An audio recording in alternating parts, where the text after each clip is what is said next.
हे भगवान हमारे साथ ये क्या किए।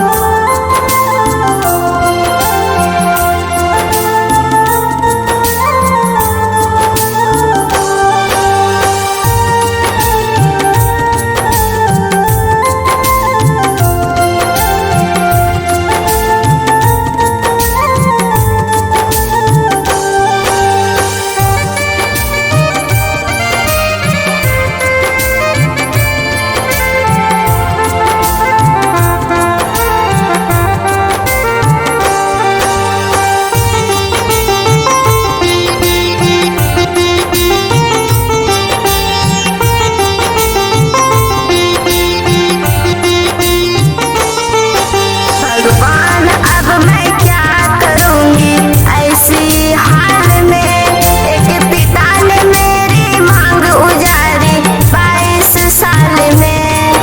भगवान अब मैं क्या करूंगी ऐसी हाल में, एक पिता ने मेरी मांग उजारी 22 साल में। राखी की भी लाज भैया तुमने बुलाया, राखी की भी लाज भैया तुमने बुलाया।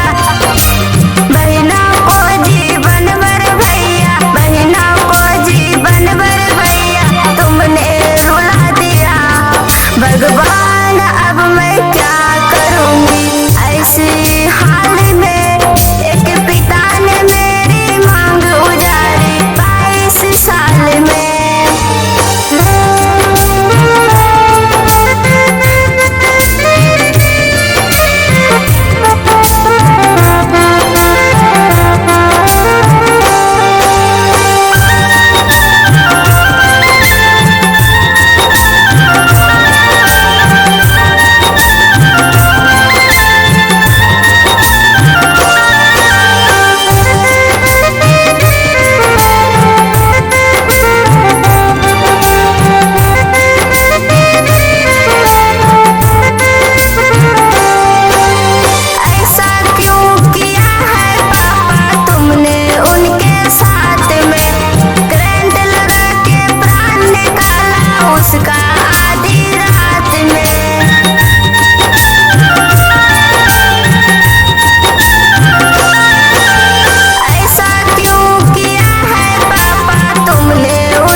संसार में कैसी किस्मत मैं लेके आई संसार में।